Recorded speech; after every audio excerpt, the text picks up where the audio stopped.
नमस्कार Rahul ji. NBC 24 news में आपका बहुत बहुत स्वागत है। धन्यवाद अभिषेक जी, आपको और NBC 24 को।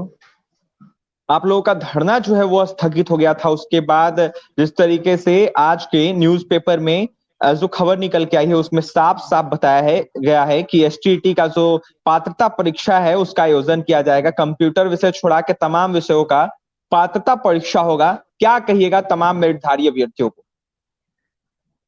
कंप्यूटर एक है जो +2 में, उसका एक बात निकल कर सामने आ रहा है कि उसका एग्जाम नहीं लिया जाएगा। फिर माध्यमिक के लिए सामाजिक विज्ञान, गणित और नहीं लिया जाएगा। लेकिन इससे बहुत ज़्यादा इफेक्ट नहीं पड़ने वाला है कि नहीं लिया जाएगा। सबसे बड़ी बात है कि स्टेट 2022 की परीक्षा आयोजित होगी, जिससे कि पूरी 2000 स्टेट 19 प्रभावित होगी। इस पे ज़्यादा ध्यान दिया जाना चाहिए, ध्यान देना होगा, क्योंकि स्टेट 2022 स्टेट 2019 के पूरा होने से पहले ही विभाग ला रही है। इससे पूरी स्टेट 2019 की परीक्षा प्रभावित होगी। ये बात सबको समझना होगा। विषय पे ज़्यादा फोकस ना करे कोई कि इस विषय का हो रहा है या इस विषय का नहीं हो रहा है। तो ये सरकार डाटा गेम, माइंड गेम खेल रही है अभ्यर्थियों के साथ, और अभ्यर्थियों को समझना होगा। अगर स्टेट 2022 आती है तो स्टेट 2019 पूरी तरह से फंस जाएगी। यही क्या मेरा लगता कहना है है। आप लोगों के बहाली पर प्रभाव पड़ेगा क्या इससे?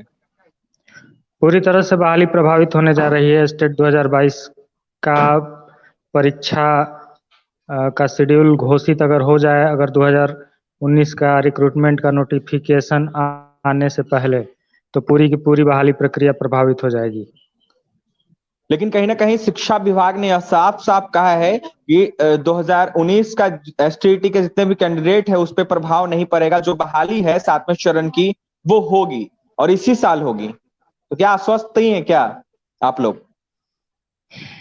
देखिए, शिक्षा विभाग में हम स्वयं गए थे, दीपक सर से मिले, जी शिवनाथ प्रसाद जी से मिले, जी। और उन्हों उन्हों उनके उनसे जब ये बात पूछा गया कि क्या ऐसी बात है, तो उन्होंने बताया कि 2 दिन में हम क्लैरिफिकेशन दे देंगे इस पे।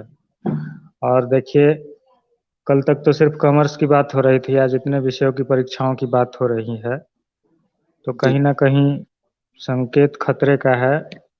और हमें तो लगता है कि दोनों परीक्षाओं को मर्ज करके सरकार इसको आगे ले जाएगी और इलेक्शन के समय में कहेगी कि बहाली करेंगे। यही सरकार की मंशा दिखाई दे रही है, जिससे कि स्टेट 2019 के सफल अभ्यर्थी पूरी तरह से खतरे के दायरे में आ चुके हैं।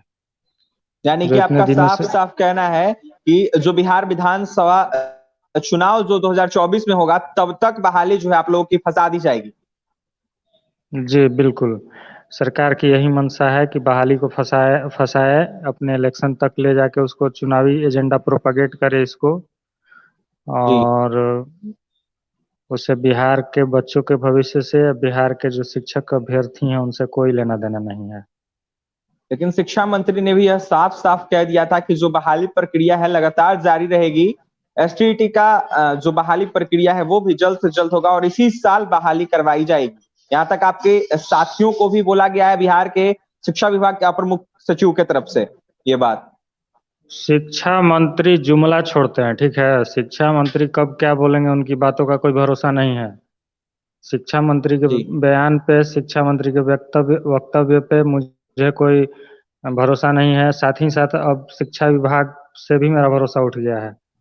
मैंने देखा अधिकारियों के द्वारा लड़कों को कैसे हैंडल किया जाता है, उनके सवालों को किस तरह से हैंडल किया जाता है डिप्लोमेटिकली, मैंने कल देखा है।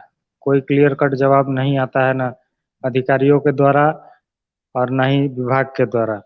तो ये अपने जी। आप में कहीं ना कहीं एक बहुत बड़ा सवाल खड़ा करता है कि स्टेट 2019 के जो भी सफल अभ्यर्थी हैं उनके भविष्य पे अब खतरा शुरू हो चुका है। तमाम मेरिटधारी अभ्यर्थियों को क्या कहिएगा?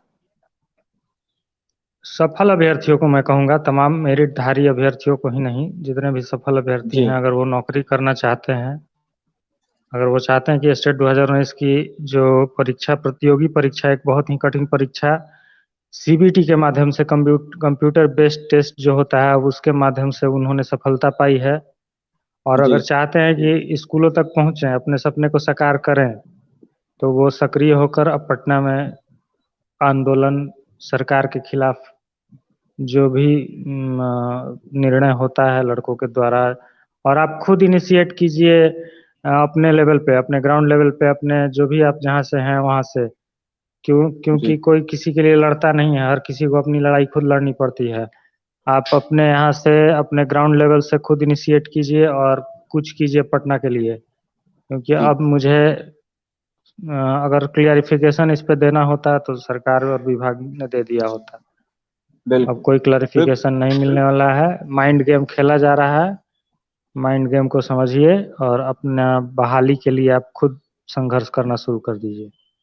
जी, तो आपने सुना एसटीईटी के मेरिटधारी अभ्यर्थी हैं राहुल दुबे। इनका साफ साफ कहना है कि अपने लिए खुद आपको लड़ना होगा और पटना में लगातार आंदोलन जो है वो फिर से जारी करना होगा। तमाम अभ्यर्थियों का सहयोग चाहिए, तमाम अभ्यर्थी अपने लिए खुद लड़े और जल्द से जल्द बहाली करने की मांग करें। क्योंकि देखा जाए तो जिस तरीके से पात्रता परीक्षा का आयोजन किया जा रहा है, इससे 2019 एसटीईटी कैंडिडेटों पर असर पड़ेगा इसका, और बहाली जो है 2024 बिहार विधानसभा चुनाव तक ले जाया जाएगा। बहाली जो है लटकाई जा रही है बिहार सरकार की तरफ से, ऐसा इनका साफ साफ कहना है। आपने सुना क्या कुछ कहते हैं एसटीईटी के मेरिटधारी कैंडिडेट राहुल दुबे। और भी तमाम खबरों के लिए बने रहें NBC 24 न्यूज के साथ। हमारे चैनल को सब्सक्राइब करें, पेज को लाइक करें। बहुत बहुत धन्यवाद।